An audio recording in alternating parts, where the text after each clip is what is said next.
नमस्ते दोस्तों।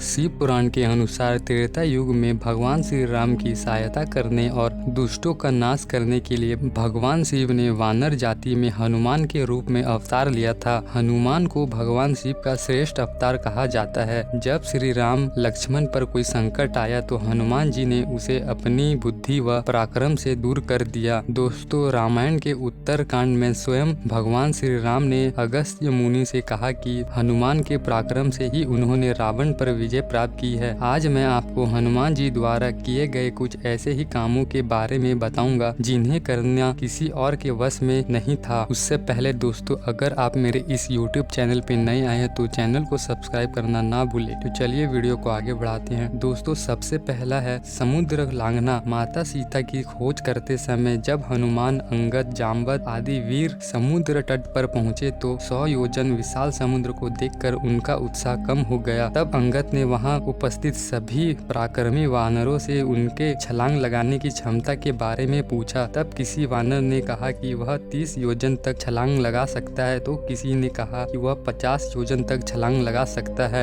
यक्षराज जाम्बत ने कहा कि वे 90 योजन तक छलांग लगा सकते हैं। सभी की बात सुनकर अंगद ने कहा कि मैं 100 योजन तक छलांग लगाकर समुद्र पार तो कर लूंगा, लेकिन लौट पाऊंगा कि नहीं, इसमें संशय है। तब जाम्बत ने हनुमान जी को उनके बल व पराक्रम का स्मरण करवाया और हनुमान जी ने 100 योजन विशाल समुद्र को एक छलांग में ही पार कर लिया, जो दूसरा कोई नहीं कर पाया।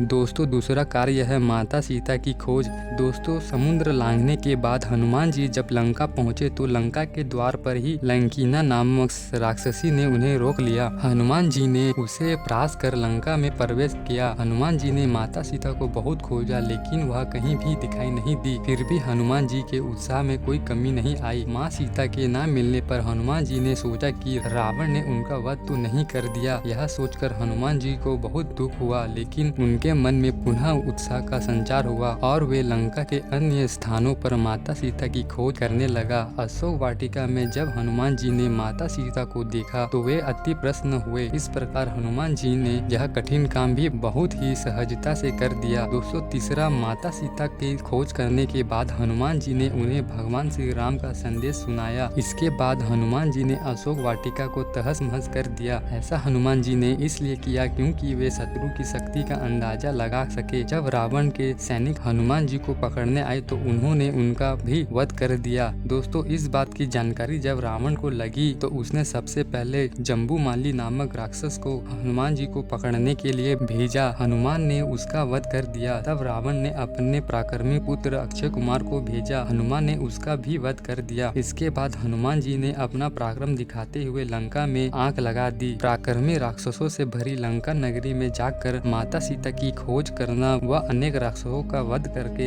लंका को जलाने का साहस हनुमान जी ने बड़ी ही सहजता से कर दिया। दोस्तों, चौथा काम जो हनुमान जी ने किया, विभीषण को अपने पक्ष में करना। श्री रामचरितमानस के अनुसार जब हनुमान जी लंका में माता सीता की खोज कर रहे थे तभी उन्होंने किसी के मुख से भगवान श्री राम का नाम सुना। तब हनुमान जी ने ब्राह्मण का रूप धारण किया और विभीषण के पास जाकर उनका परिचय पूछा। अपना परिचय देने के बाद विभीषण ने हनुमान जी से उनका परिचय पूछा। तब हनुमान जी ने उन्हें सारी बातें सच सच बता दी। राम भक्त हनुमान को देखकर विभीषण बहुत प्रसन्न हुए और उन्होंने पूछा कि क्या राक्षस जाति का होने के बाद भी श्री राम मुझे अपनी शरण में लेंगे। तब हनुमान जी ने कहा कि भगवान श्री राम अपने सेवकों से प्रेम करते हैं। जब विभीषण रावण को छोड़कर श्री राम की शरण में आए तो सुग्रीव, जाम्बत आदि ने कहा कि ये रावण का भाई है, इसलिए इस पर भरोसा नहीं करना चाहिए। उस स्थिति में हनुमान जी ने ही विभीषण का समर्थन किया था। अंत में विभीषण के परामर्श से ही भगवान श्री राम ने रावण का वध किया।